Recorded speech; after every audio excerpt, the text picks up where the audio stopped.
O estudo a seguir é de inteira responsabilidade de seus idealizadores e apresentadores.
Lições para a Escola Bíblica Dominical no primeiro trimestre do ano de 2018 para as classes de jovens e adultos. Estamos no primeiro trimestre e o nosso objetivo é o estudo da Epístola aos Hebreus durante esse período todo deste trimestre. A nossa lição presente já é a lição de número 3 e tem por título o senhorio de Cristo sobre o povo de Deus. Dentro deste título, temos escolhido o verso 1 do capítulo 3 de Hebreus para ser o nosso texto áureo, e que diz: pelo que, irmãos santos, participantes da vocação celestial, considerai a Jesus Cristo apóstolo e sumo sacerdote da nossa confissão. Na continuidade, apresentamos o nosso texto bíblico para leitura bíblica em classe, que é Hebreus capítulo 3, do verso 1 ao verso 6, onde a palavra diz para nós, e assim faço a leitura: pelo que, irmãos santos, participantes da vocação celestial, considerai a Jesus Cristo apóstolo e sumo sacerdote da nossa confissão, sendo fiel ao que o constituiu, como também o foi Moisés, em toda a sua casa. Porque ele é tido por digno de tanto maior glória do que Moisés, quanto maior honra do que a casa tem aquele que a edificou. Porque toda casa é edificada por alguém, mas o que edificou todas as coisas é Deus. E na verdade Moisés foi fiel em toda a sua casa como servo, para testemunho das coisas que se haviam de anunciar. Mas Cristo, como filho, sobre a sua própria casa, a qual casa somos nós, se tão somente conservarmos firme a confiança e a glória da esperança até ao fim. Este texto, verso 1 ao verso 6, é para leitura bíblica em classe, conforme o nosso costume.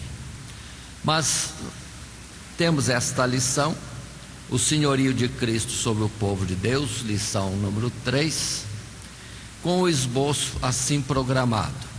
Além da introdução e conclusão, os tópicos Jesus Cristo, apóstolo e sumo sacerdote, do verso 1 ao verso 6, sendo que o nosso estudo abrange ainda, no segundo tópico, os versos 7 a 19, com o título A Incredulidade do Povo no Deserto, e no tópico 3, Jesus Cristo, o verdadeiro descanso, no capítulo 4, do verso 1 ao verso 13. Então, atentemos, professores, que temos a leitura bíblica até o verso 6 do capítulo 3, mas o alvo nosso é passarmos por todos os versículos, desde o capítulo 3, verso 1, até o capítulo 4, verso 13. Muito bem. Passando a nossa introdução, podemos estar colocando em resumo o seguinte: a aula de hoje, utilizando-se do texto de Hebreus, capítulo 3, verso 1, até o capítulo 4, verso 13, enfocará o senhorio de Cristo sobre o povo de Deus e sua superioridade em relação a Moisés e Josué, além de nos alertar sobre o perigo de desobedecermos à voz de Deus e permanecermos na incredulidade, o que nos impede de entrar no descanso de Deus.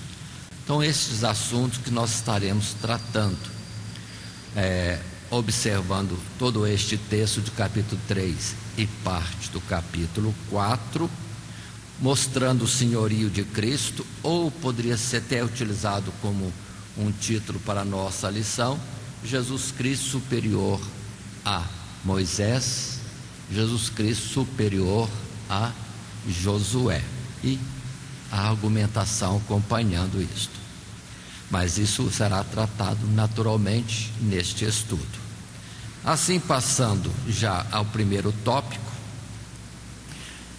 consideremos que o título é Jesus Cristo, apóstolo e sumo sacerdote. Será um tempo de observação até o verso 6, colocando como comparação e mostrando a excelência de Jesus superior ao próprio Moisés. Se o povo de Israel, ainda mais no tempo de Jesus, quantas vezes eles se firmavam em Moisés, temos por mestre Moisés, e se gloriavam em Moisés, e Jesus poderia dizer para eles: eis aqui quem é maior do que Moisés. Como ele disse: eis aqui quem é maior do que Salomão. Mas agora isso nós podemos observar dentro desta lição, mas a consideração também de Jesus apóstolo e sumo sacerdote é o início já daquilo que vai ser depois defendido na continuidade do livro em outros capítulos mais. Passando então ao texto proposto, já lido, só o apresentamos agora, Hebreus 3, verso 1 até ao verso 6. Tendo lido este texto anteriormente, já passamos para um primeiro parágrafo desse tópico. Primeiro, Jesus Cristo, apóstolo e sumo sacerdote. Parágrafo foi esse, resumo do material de classe, e no que estaremos lendo esta parte. No capítulo 3, os destinatários são identificados como irmãos santos, participantes da vocação celestial. Eles não partilham de um chamado terreno, tal como o dos israelitas para a terra de Canaã, mas para uma vocação celestial. O chamado vem do céu e os leva para o céu. Uma voz que vem de Deus e nos convoca a Deus. Por isso é de suma importância fixar em Jesus Cristo a nossa atenção e não permanecermos desinteressados ao seu convite. Então inicia este capítulo 3 com essa observação: a quem o escritor dirigia toda esta argumentação e exortação? Justamente ao que ele chamou irmãos santos, aos participantes da vocação celestial. Observe que com isso engloba todos, não só israelitas, mas todos aqueles que se chegam a Cristo Jesus, ou conforme outra palavra, os chamados para esta vocação celestial. Lembremos que Deus chamou Abraão para um projeto, a formação de um povo de Deus. E esse povo de Deus, uma vez formado, teve também uma chamada especial para uma vida de santidade. E temos no texto de Pentateuco várias vezes considerado e colocado esta frase: sede santos, como eu, vosso Deus, sou santo. Então, por isso, irmãos santos. E também vocação celestial, porque era uma chamada de Deus, era um projeto de Deus, que naquela época consistia eles deixarem o cativeiro e um tempo de afastamento de Deus, para se chegarem a Deus no deserto, caminharem juntos em direção à terra prometida. Era uma vocação terrena, porque era figura, era como sombras, para depois ser apresentado Jesus Cristo, o Moisés, ou o profeta que levaria o seu povo para uma terra prometida, tendo naturalmente tirado de um cativeiro, mas a terra não seria aqui neste mundo, mas nos lugares celestiais. Uma coisa foi a figura, e em Jesus a realidade com destino aos céus, uma chamada de Deus.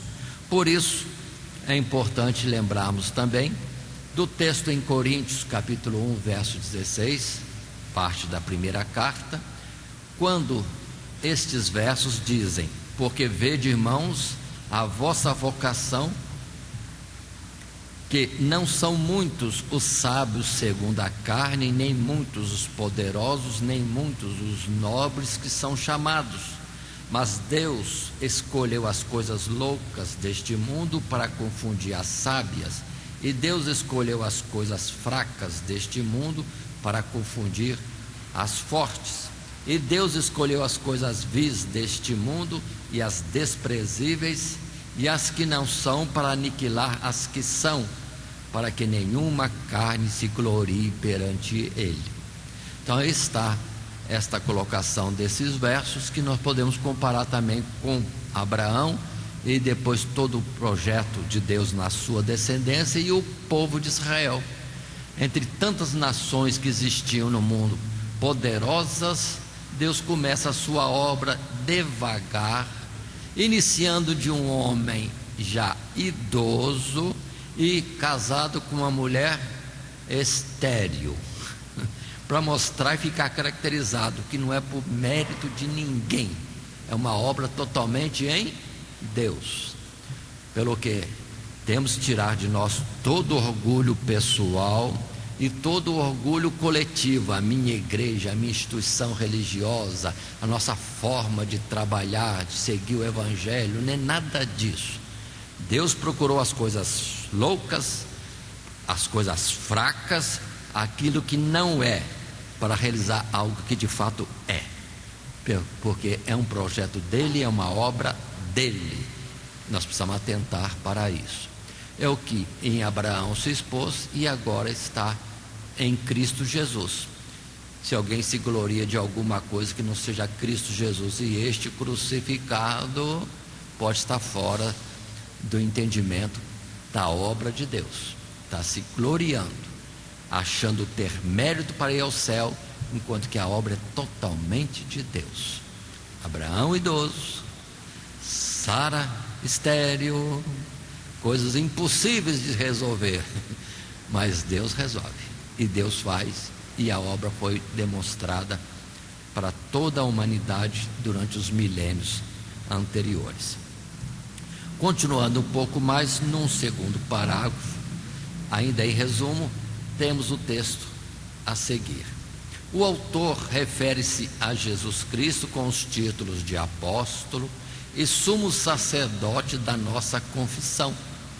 O apóstolo é alguém enviado com pleno poder e autoridade para representar aquele que o enviou, enquanto que o sacerdote era aquele que intermediava o contato entre os homens e Deus.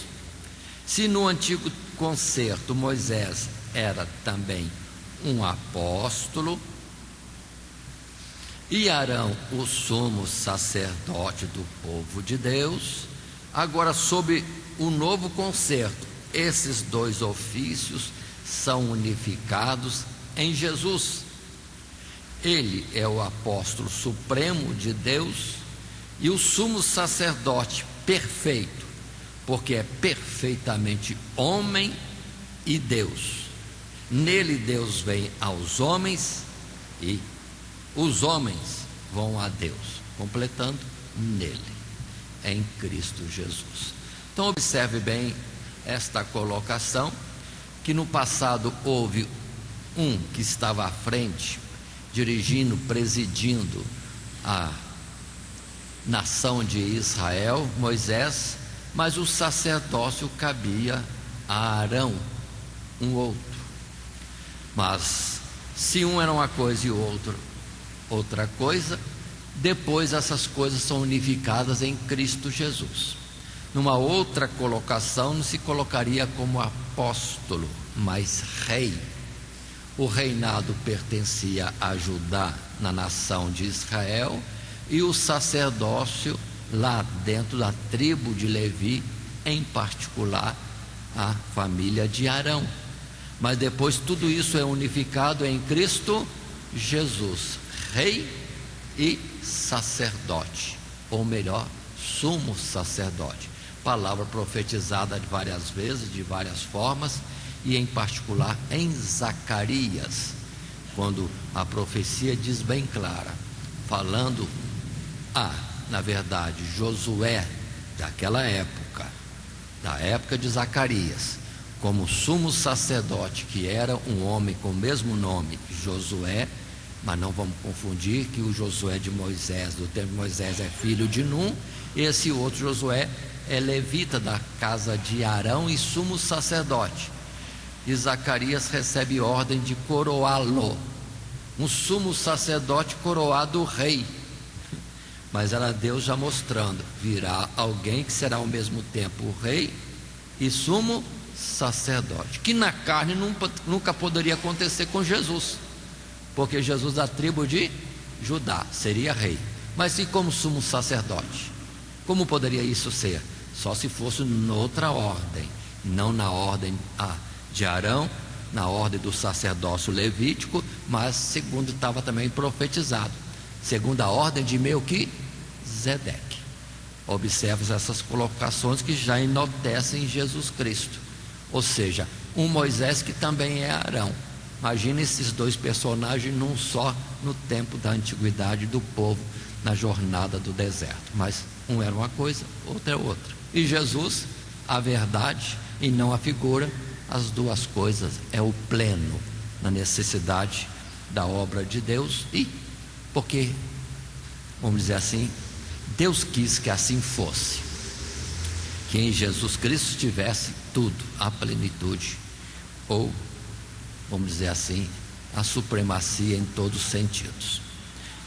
Muito bem, esta palavra que consideramos também será vista em Hebreus capítulo 5, alguns versos primeiros que falam nesse mesmo assunto, porque todo sumo sacerdote tomado dentre os homens é constituído a favor dos homens, nas coisas concernentes a Deus, para que ofereça dons e sacrifícios pelos pecados, e possa compadecer-se eternamente dos ignorantes e errados, pois também ele mesmo está rodeado de fraqueza. E por essa causa deve ele, tanto pelo povo como por si mesmo, fazer oferta pelos pecados. E ninguém toma para si esta honra, senão o que é chamado por Deus, como Arão. Verso 5: Assim também Cristo não se glorificou a si mesmo para se fazer sumo sacerdote, mas glorificou aquele que lhe disse: tu és meu filho, eu hoje te gerei. E continua a palavra profética também: tu és sumo sacerdote segundo a ordem de Melquisedeque. E isso será alvo de estudo em particular em lições futuras. Continuando um pouco mais, passando ainda um parágrafo terceiro, nessa lição nossa de número 3, o senhorio de Cristo sobre o povo de Deus, e o título Jesus Cristo apóstolo e sumo sacerdote, podemos ainda estar considerando o texto a seguir. No verso 2 é afirmado que Cristo, por meio da obediência, foi fiel ao que o constituiu, isto é, a Deus. Em paralelo, recorda-se que Moisés também foi fiel em sua posição com referência à casa de Deus, o povo de Israel. Todavia, existe uma grande diferença entre Cristo e Moisés. O propósito dessa comparação é exaltar a Cristo, reconhecendo o valor da antiga aliança e provando que a nova aliança é melhor. Jesus é tido por digno de maior glória e honra, pois ele é o grande edificador da casa, enquanto Moisés é parte da construção. A distinção ainda é acentuada ao acrescentar ou apresentar Moisés como um servo na casa e uma figura daquele que havia de vir. Porém, Cristo é o Filho de Deus, o Senhor absoluto de sua própria casa, o seu povo, a igreja, formada por aqueles que conservam firmes a confiança e a glória da esperança até ao fim. Então observe que agora entrou numa comparação com Moisés de forma direta. Moisés grande, sim, muito grande, Deus o exaltou grandemente, mas observe que se ele foi grande, ele não foi tudo, e ao mesmo tempo foi um modelo, porque não completou a obra.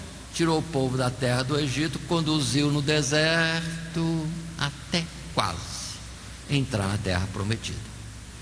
Observe que há sempre um pontinho em que se coloca como que ponto negativo.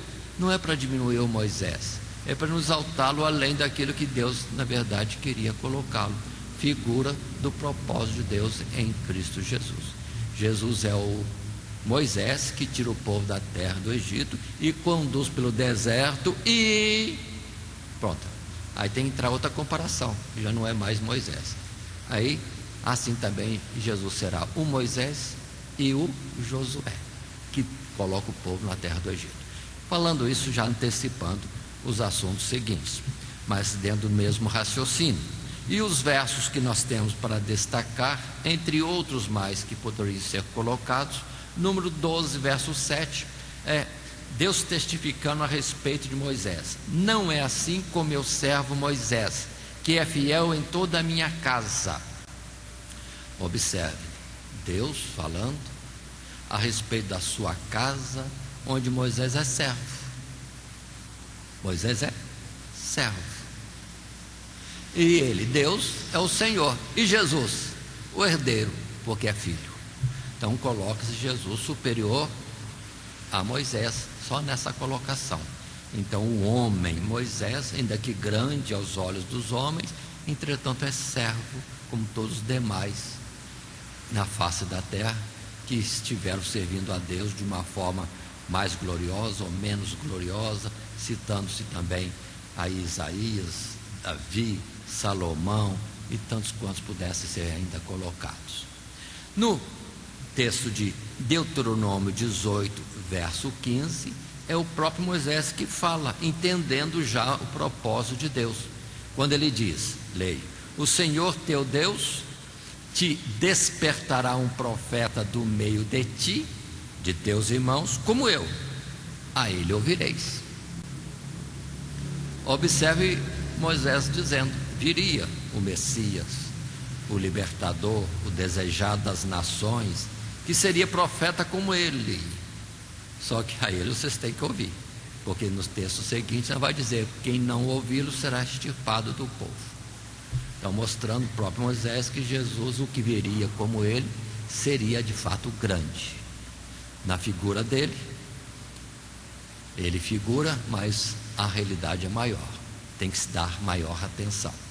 Ainda em 1 Coríntios capítulo 3, verso 9, dentro deste assunto tratado no tópico primeiro, ou no parágrafo que nós acabamos de ler, diz o verso 9 e depois o 16: porque nós somos cooperadores de Deus, mas vós sois lavoura de Deus, edifício de Deus. E o verso 16: não sabeis vós que sois o templo de Deus e que o Espírito de Deus habita em vós? Então, na verdade, há uma casa de Deus nas figuras, para a gente entender, onde Moisés é uma pedra do edifício. Não é o edifício, nem dono do edifício. Não é o morador proprietário, é servo, é pedra. Não é pedra de esquina, é uma das pedras, de muitas pedras que vem formar o povo de Deus. São as formas figuradas com que Deus trata a respeito do seu povo, a nação de Israel no passado, figura, e agora que nós chamamos de igreja, que na verdade é o Israel de Deus em espírito e não na figura, na verdade, portanto. E última palavra em Pedro capítulo 2, na sua primeira carta: vós também, como pedras vivas, sois edificados casa espiritual e sacerdócio santo, para oferecer de sacrifícios espirituais agradáveis a Deus por Jesus Cristo. Moisés pedra, Davi pedra, Salomão pedra, e cada um de nós pedras. Sim, cada um de nós. Só que se a pedra Salomão teve uma glória, se a pedra Moisés teve uma glória, nós temos uma nossa. Pelo menos estamos como que conservos, pelo menos isso somos. Não temos sobre nós obras como a de Moisés, Davi, Salomão, mas quem pode dizer quem fez mais ou quem fez menos, se a obra é de Deus? Quantas pedras colocadas do nosso lado nesse edifício, foi por nós que elas vieram também tomar posição. Assim somos aqueles que estiveram fazendo uma parte. Se conseguimos ganhar uma alma, já temos algo maior do que o mundo inteiro. Então observe que o grau de valor é Deus quem define, e a glória não é da pedra, a glória é de Deus. Mas nós estamos honrados, fazemos parte desse edifício glorioso. Continuando um pouco mais, ainda na nossa lição número 3, o senhorio de Cristo sobre o povo de Deus. No nosso esboço passamos ao segundo tópico, a incredulidade do povo no deserto, verso 7 do capítulo 3 até ao verso 19. E agora podemos ler este texto. Podemos fazer a leitura na Bíblia mesmo, ou na projeção que aqui está, considerando que o texto, por ser longo, acaba sendo apresentado em um tamanho menor. Mas o texto para nós diz assim, verso 7: portanto, como diz o Espírito Santo, se ouvirdes hoje a sua voz, não endureçais o vosso coração como na provocação no dia da tentação no deserto, onde os vossos pais me tentaram, me provaram e viram por 40 anos as minhas obras.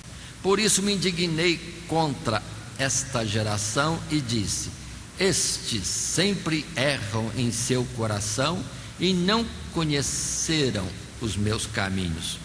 Assim jurei na minha ira que não entrarão no meu repouso. Vede, irmãos, que nunca haja em qualquer de vós um coração mau e infiel para se apartar do Deus vivo. Antes, exortai-vos uns aos outros todos os dias, durante o tempo que se chama hoje, para que nenhum de vós se endureça pelo engano do pecado, porque nos tornamos participantes de Cristo, se retivermos firmemente o princípio da nossa confiança até ao fim. Enquanto se diz: hoje, se ouvirdes a sua voz, não endureçais o vosso coração, como na provocação, porque, havendo alguns ouvido, o provocaram, mas não todos os que saíram do Egito por meio de Moisés. Mas com quem se indignou por 40 anos, não foi porventura com os que pecaram, cujos corpos caíram no deserto? E a quem jurou que não entrariam no seu repouso, senão aos que foram desobedientes? E vemos que não puderam entrar por causa da sua incredulidade. Este é o texto desse segundo tópico, com o título: A incredulidade do povo no deserto. Observe que temos primeiro uma argumentação mostrando Jesus Cristo mais excelente do que Moisés, e depois vem a exortação, tal qual na lição anterior: como escaparemos nós se não atentarmos para uma tão grande salvação? Foi a exortação do capítulo 2.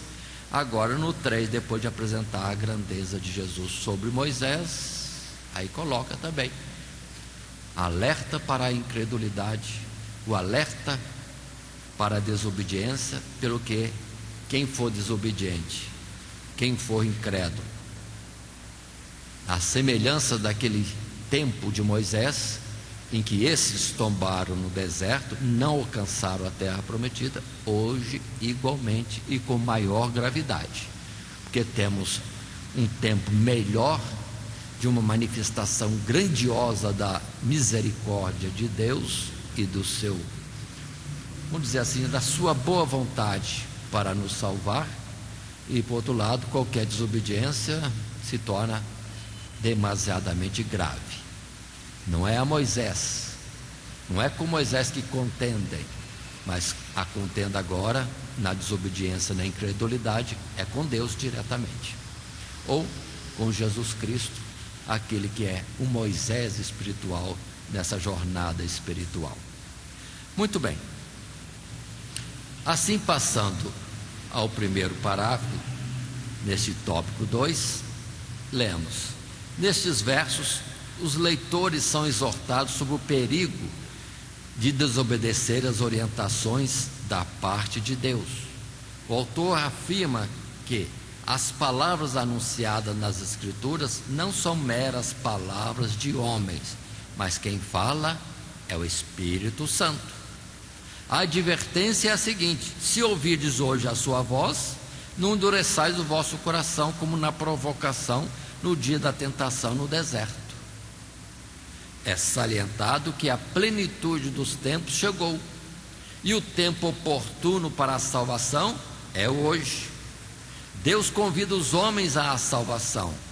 Estes devem corresponder a esse maravilhoso convite e se arrependerem dos seus pecados, para que sejam perdoados e se tornem participantes de Cristo, ou alcance as suas promessas. Aí está toda essa colocação em exortação: ouvir, dar atenção àquilo que o Espírito de Deus fala conosco. E certamente o Senhor fala conosco. Já argumentamos isso em palavras anteriores, mas lembremos que Deus fala conosco de muitas formas e todos os dias. Inclusive a citação de que quando dormimos, Ele vem e nos visita e coloca a sua instrução.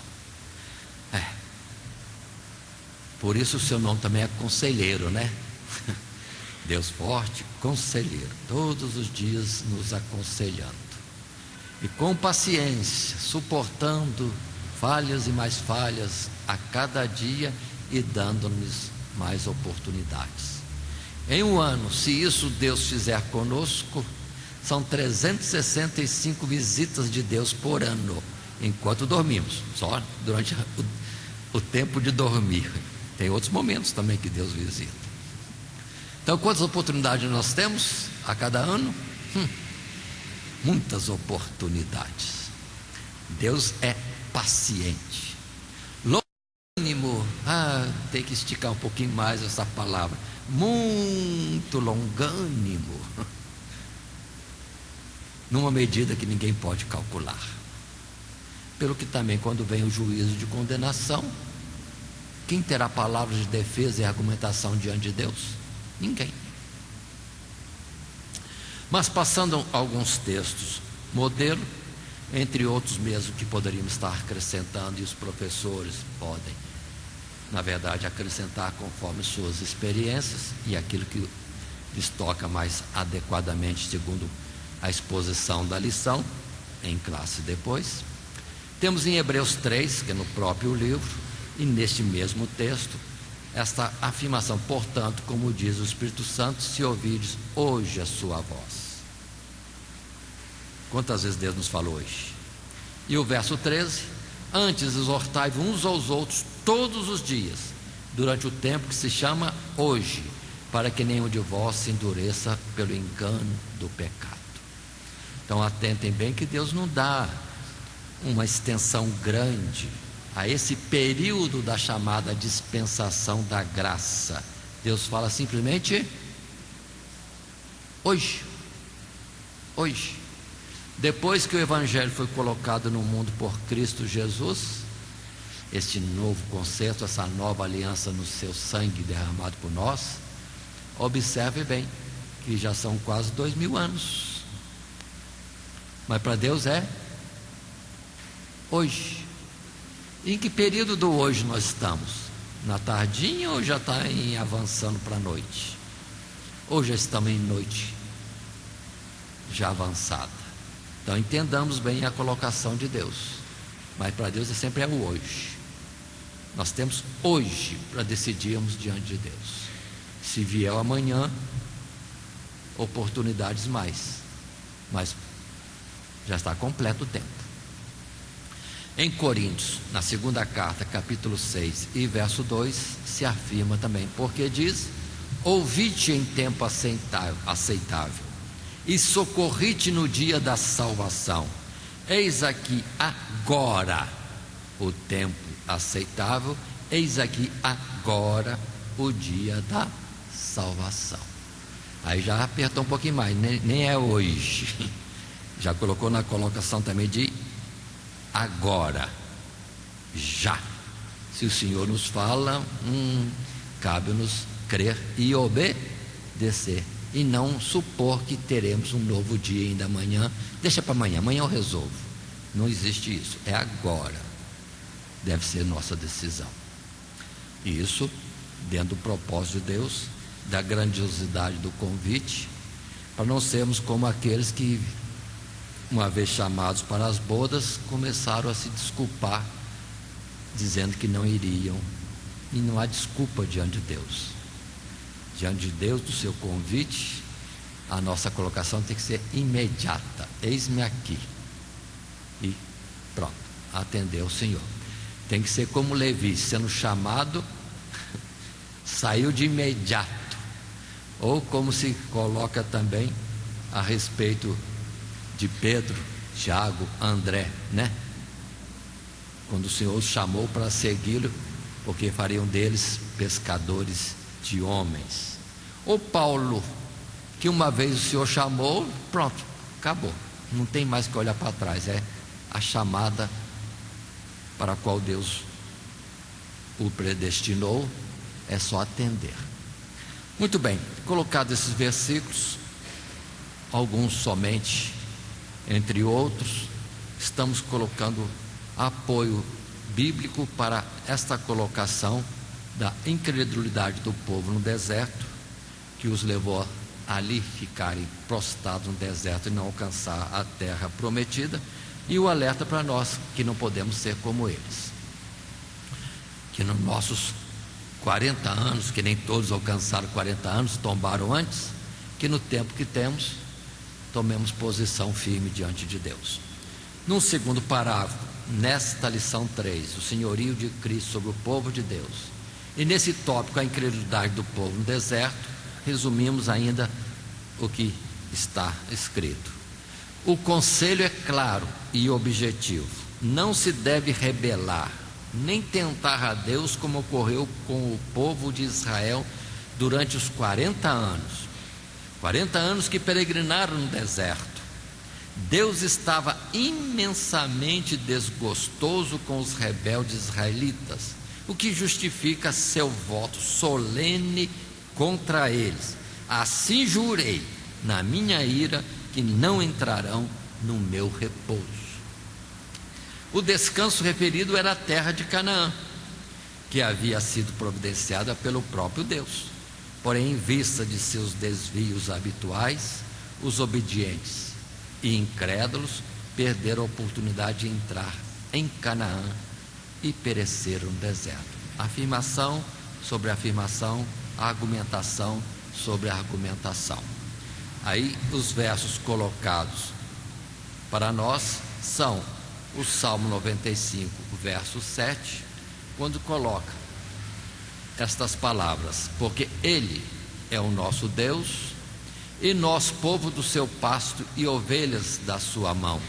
Se hoje ouvirdes a sua voz, não endureçais o coração como em Meribá, e como no dia da tentação no deserto, quando vossos pais me tentaram, provocaram-me e viram a minha obra.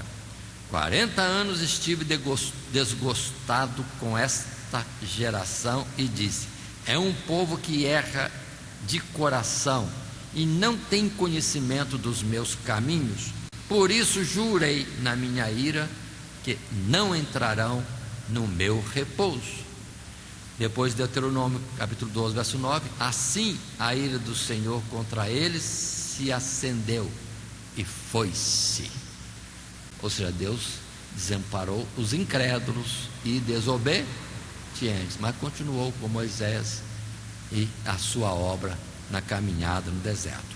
Quanto a Números capítulo 14, é a descrição longa, falando a respeito daqueles que estiveram no deserto, em particular os espias. 12 espias foram enviados para ver a terra. Era só crer, não precisava viver.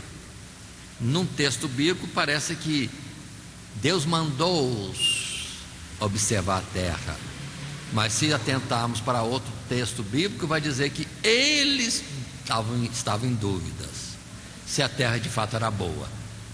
Estava em incredulidade. Aí Deus falou: tá bom, mande o povo, espias, observar a terra. Aí Deus mandou-os, mas antes houve a incredulidade. Ou como para nós agora, não precisa ir ver o céu para crer que tem um céu.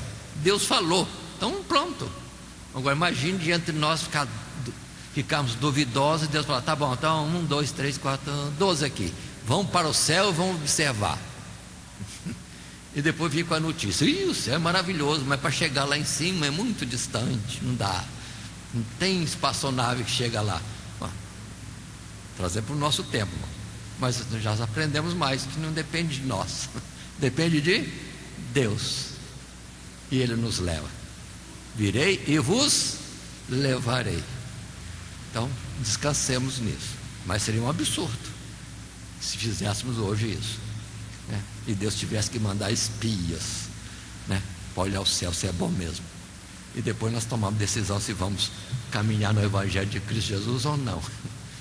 Vamos ter fé, vamos crer, vamos ver o invisível e pronto. Mas em Números 14 resumi o texto longo na citação de uns poucos versos. Verso 1: então levantou-se toda a congregação e alçaram a sua voz, e o povo chorou naquela mesma noite. E disse o Senhor a Moisés: até quando me provocará este povo? E até quando me não crerão por todos os sinais que fiz no meio deles? Neste deserto cairá o vosso cadáver, como também todos que de vós foram contados segundo toda a vossa conta, de 20 anos para cima, os que dentre vós contra mim murmurastes. E o verso 30: não entrareis na terra pela qual levantei a minha mão, que vos faria habitar nela, salvo Caleb, filho de Jefoné, e Josué, filho de Nun. Os dois únicos espias que observaram a terra, disseram que a terra é muito boa e animaram o povo: vamos caminhar, vamos em frente, que a terra será nossa. Agora, outros 10 falaram em contrário, o que depois trouxe essa ira de Deus e a ordem: 40 dias espiaram a terra, 40 anos ficarão no deserto, 1 ano por cada dia de observação da terra, e depois desanimarem. Muito bem, aí estão essas colocações, e vamos nós estarmos atentos, ajudando uns aos outros, como Caleb e Josué, cada um de nós animando o povo a vencer. Quantas vezes nós temos alguns destaques, falando: a obra é difícil, mano, é difícil. Irmãos, vamos tirar um pouco do difícil e colocar: precisamos crer no Senhor, confiar no Senhor que vamos conseguir. A dificuldade fica para Deus, e para nós fica a fé de que vamos, porque o Senhor é que vai nos conduzir. Então a gente já, às vezes sem querer, fala muito da dificuldade e esquece de animar pelo que Deus pode fazer por nós. Mas continuando um pouco mais, num tópico 3, nesse parágrafo 2,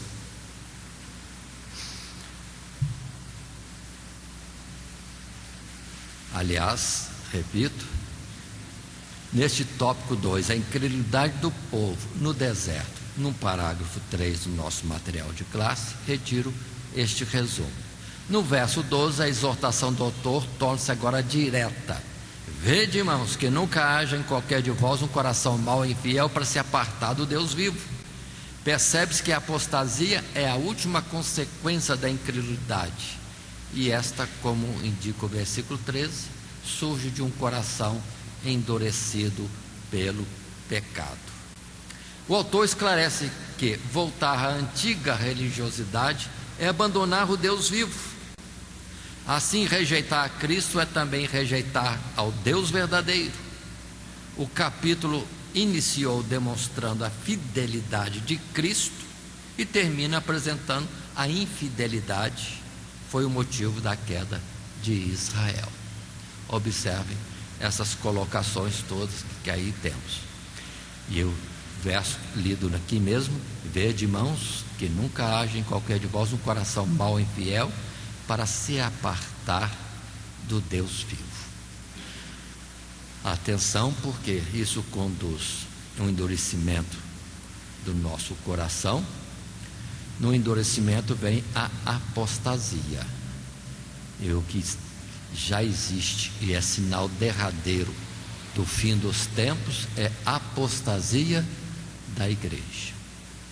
E já temos conversado sobre isso. Estamos vivendo em tempo que muitas igrejas estão se ajustando ao mundo ou às leis do mundo, e isso em oposição à verdade das Sagradas Escrituras. E a igreja, em vez de ser porta-voz de Deus, luz e sal no mundo, acaba sendo o falso profeta, um profeta que se desviou, assim como Balaão e outros mais, que se algum dia trouxeram algo da parte de Deus, depois presumiram de si mesmo e falaram diferente daquilo que Deus tem estabelecido.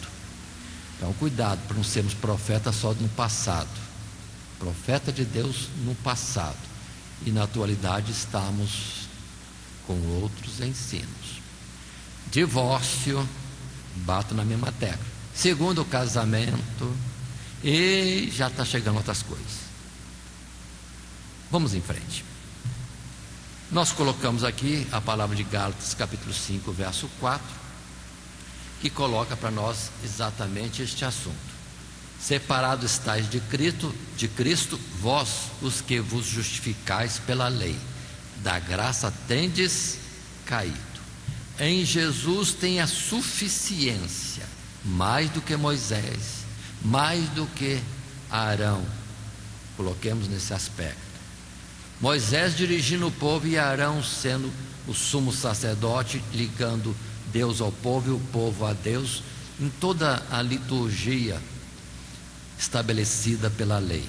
Mas agora temos Cristo Jesus, muito superior a Moisés, muito superior a Arão, fazendo a obra por nós, sendo Ele mesmo a oferta de sacrifício para a propiciação dos nossos pecados.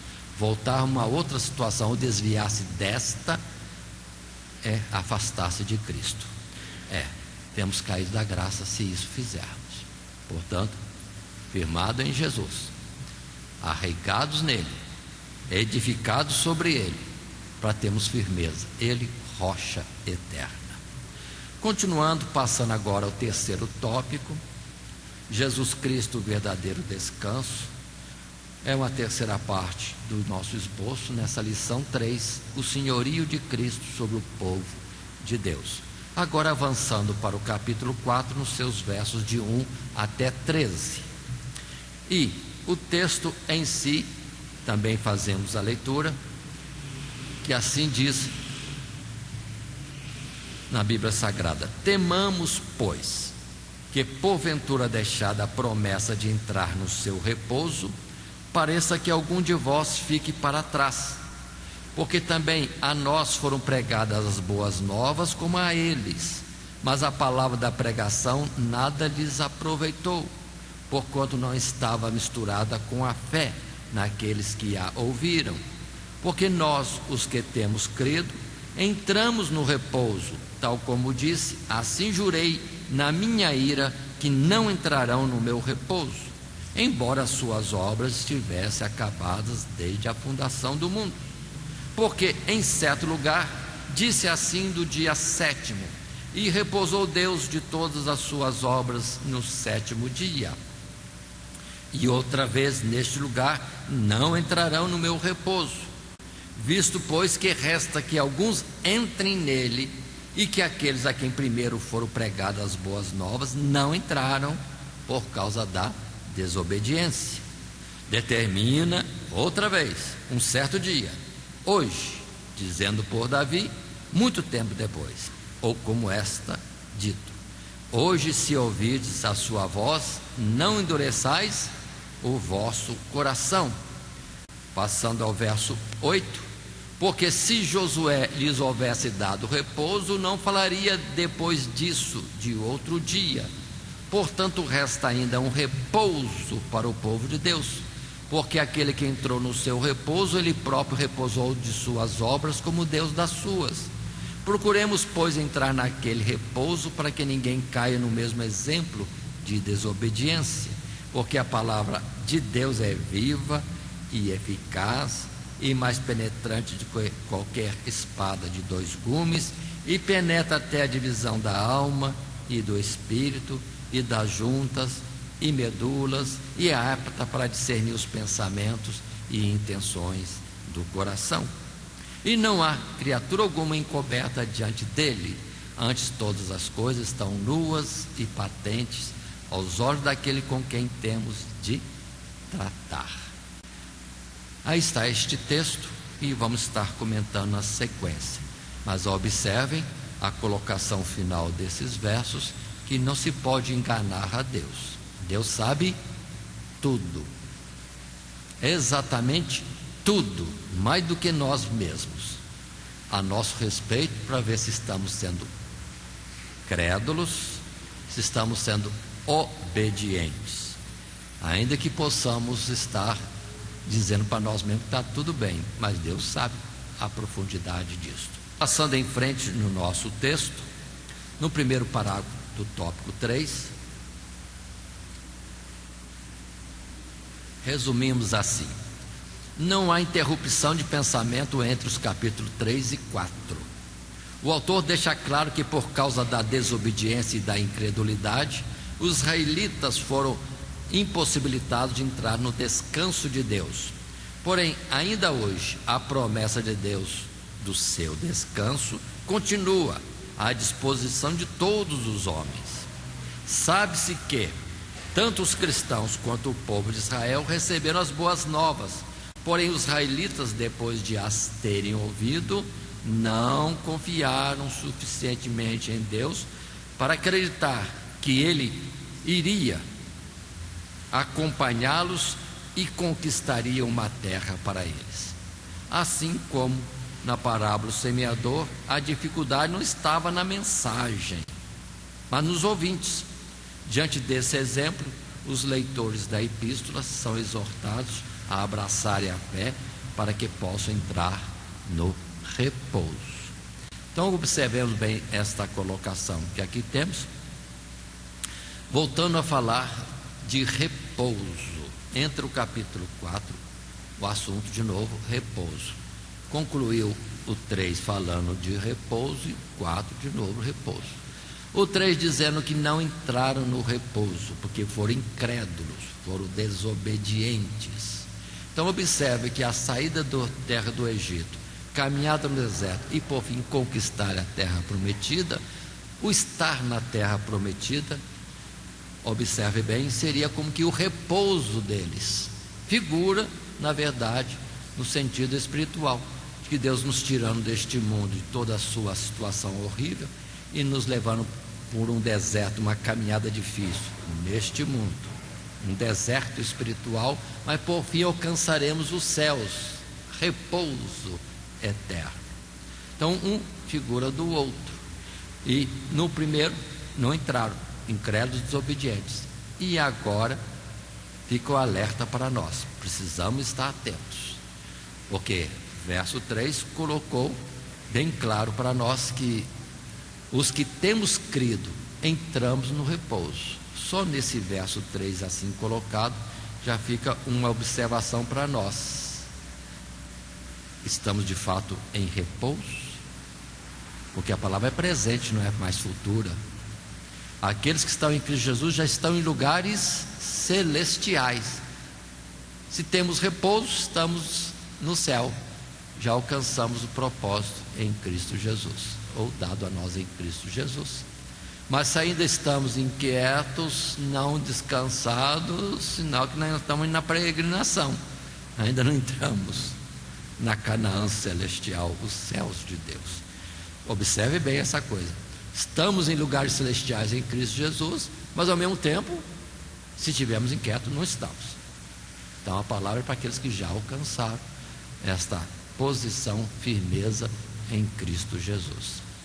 Muito bem, passando então depois dessa leitura a versos apontados, que na verdade é o capítulo 13 de Números, outra vez, falando outra vez daquela caminhada na terra prometida como observadores antecipados, e temos no capítulo todo a repetição do assunto, mas o destaque desse capítulo 13 é verso 17: enviou-os, pois, Moisés a espiar a terra.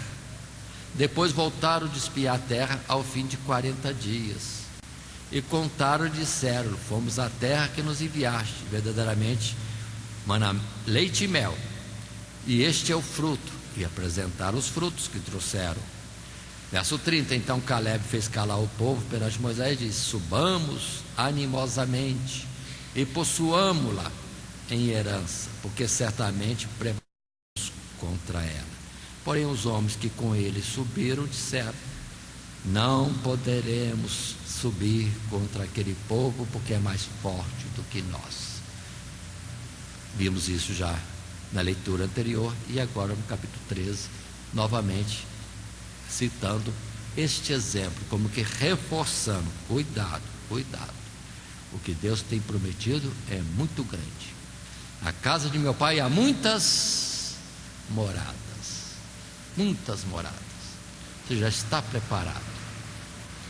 Agora, a questão não está na mensagem, na promessa de Deus, está em nós agora, de crermos, de confiarmos, de obedecermos. Se observarmos bem o capítulo 13 e 14 de Número, o povo foi incrédulo, Deus deu a sentença, vão ficar no deserto 40 anos. O povo outra vez em rebeldia armou um exército e partiu para a terra prometida para tomar posse na marra e na força deles, e foram derrotados. Então observe bem, tem que esperar, ficar com Deus no deserto até a ordem de entrada. Mas no deserto, a certeza de vitória é crer e obedecer, e não ir à frente como depois quiseram fazer. Por si mesmo avançaram contra o povo de Canaã, foram derrotados. Muito bem, continuando no parágrafo 2, nós temos ainda este texto: a entrada no descanso divino se dá exclusivamente mediante a fé em Cristo. A advertência aos desobedientes e incrédulos é solene: não entrarão no meu repouso. O descanso, agora coloco, ou sábado, é o descanso de Deus, sendo dele não só porque foi quem o estabeleceu, como porque ele mesmo entrou no descanso, depois de ter terminado as obras da criação. Jesus disse: vinde a mim, todos que estáis cansados e oprimidos, e encontrareis descanso para as vossas almas. O verdadeiro sábado ou descanso. Aqui paro e saliento que volta a mesma argumentação. Dentro do próprio texto isso é repetido, mas colocando agora isto que chamei a atenção. O tempo todo está falando repouso, repouso, repouso, repouso, repouso. E nenhuma hora foi traduzido o repouso como sendo sábado. Mas na linguagem israelita seria sábado, chegar à situação de um repouso, o sábado. Porque muitos, na verdade, ficaram no passado só na ideia de um dia dentre 7 dias para estarem em descanso, quando Deus está falando de um repouso ao qual se entra e não se sai. A constituição do sábado está no capítulo 2 de Gênesis, e vamos entender: terminado Deus a sua obra no 6º dia, assim foi a tarde e amanhã o 6º dia, vem o sábado que Deus descansa, e pronto, e não colocou, e foi a tarde e amanhã o 7º dia, entrou-se no repouso, acabou, não se sai do repouso. Então é uma coisa não da rotação da terra ou da lua, marcando tempos periódicos ou cíclicos na nossa existência. Deus está falando de algo maior. Por isso muitos ainda estão um pouco sem entendimento, quando ainda estão preocupados em guardar um dia da semana como sendo o seu repouso, e não entendendo que o repouso que Deus fala, o sábado que Deus fala, se alcança uma vez e nunca mais se sai dele. É como está escrito: aquele que crê em Jesus não morrerá. Então já alcançou tudo. Ou seja, aquele que entrou no repouso de Deus, dele não sairá, se verdadeiramente temos nossa fé totalmente baseada em Cristo Jesus. E este sábado, descanso, repouso de Deus, se entra pela fé, em crença e obediência. Aí coloque mais: perseverança, fidelidade, etc. Mas aí está, não é período cíclico. Entrei no sábado, descansei, saí do sábado, vou trabalhar. Por favor, vamos entender que Deus está falando de coisas celestiais, e muitos estão presos ainda no dia, esquecendo que a abertura é maior. Para os que creem, para os que obedecem, já estão no repouso, alcançar o sábado de Deus. Aí eu volto ao verso 3 do capítulo 4. Nós, os que temos crido, já entramos no repouso. Muda a palavra repouso, descanso. Outra palavra, sábado de Deus. Por isso que Jesus disse esta palavra, que é de Mateus capítulo 11, versos 28 a 30. Colocado agora esses versos completos, sendo que li antes, salteando algum verso.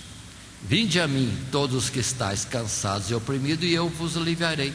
Tomai sobre vós o meu jugo e aprendei de mim, que sou manso e humilde de coração, e encontrareis descanso para a vossa alma, porque o meu jugo é suave e o meu fardo é leve.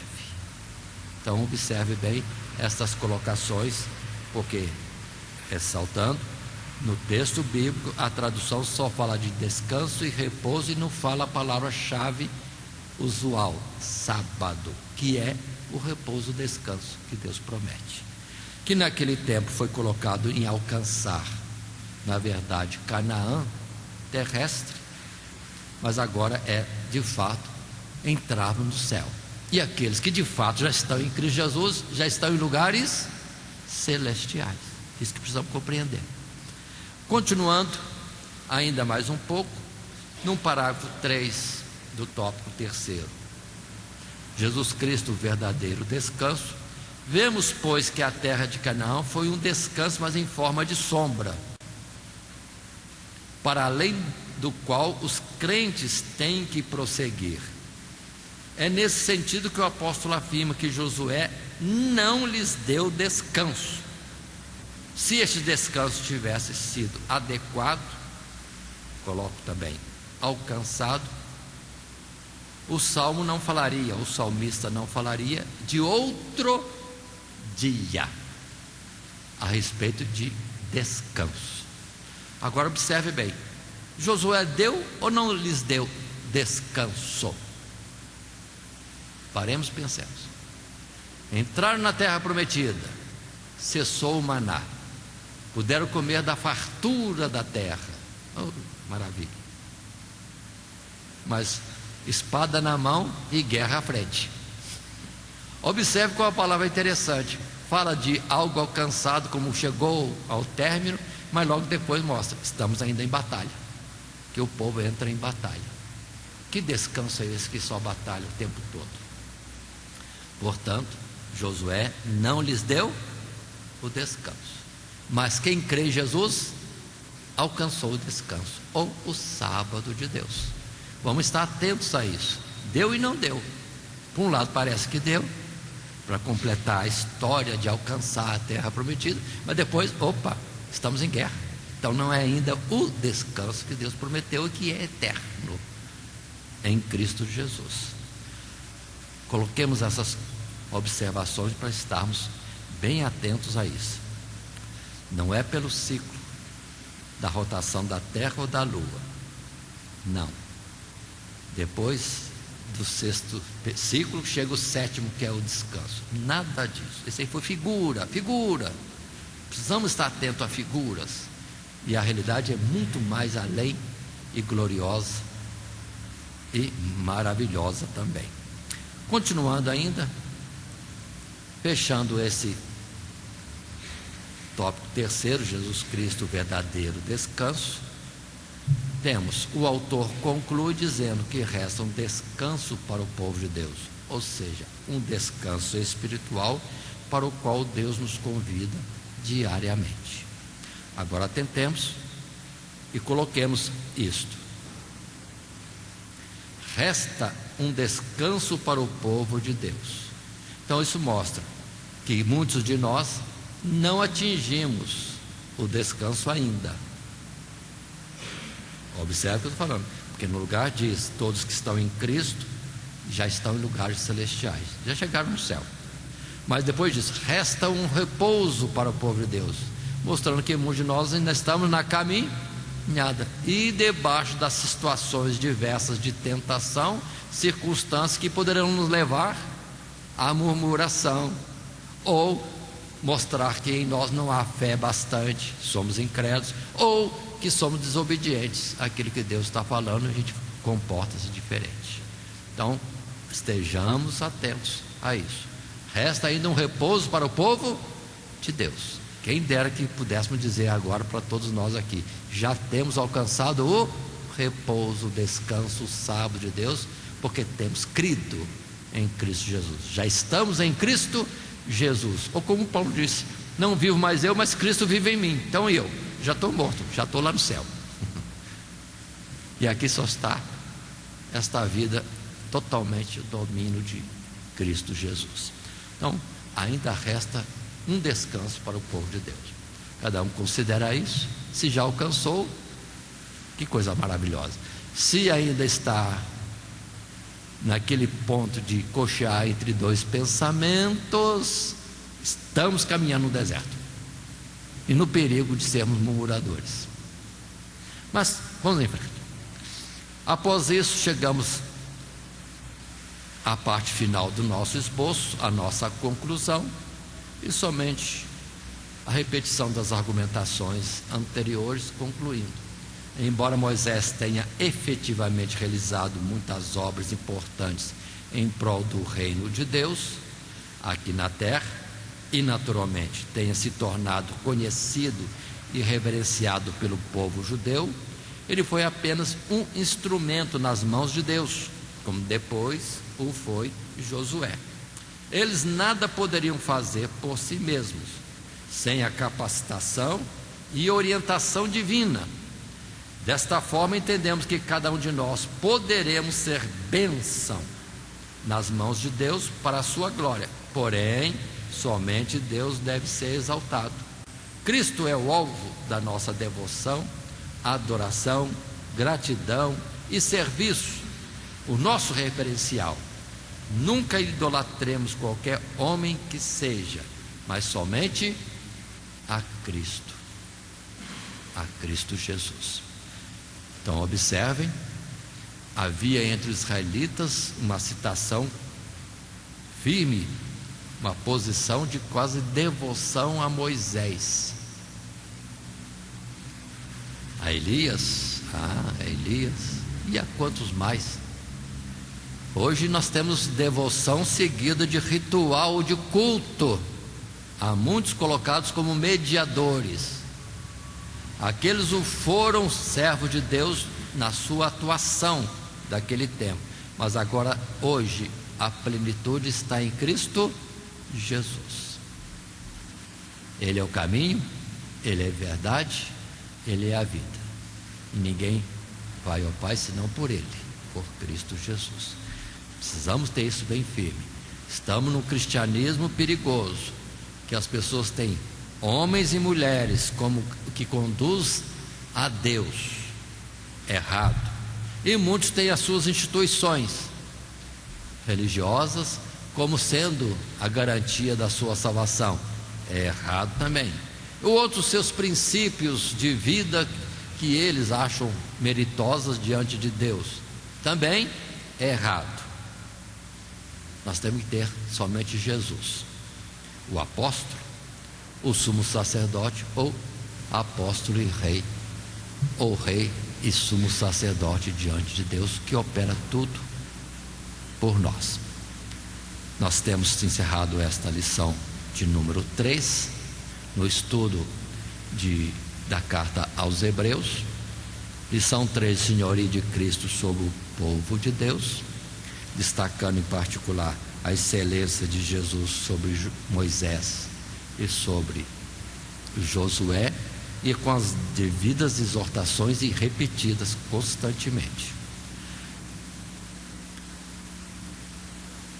E o nosso texto áureo, o verso 1, pelo que irmãos santos, participantes da vocação celestial, considerai a Jesus Cristo apóstolo e sumo sacerdote da nossa confissão.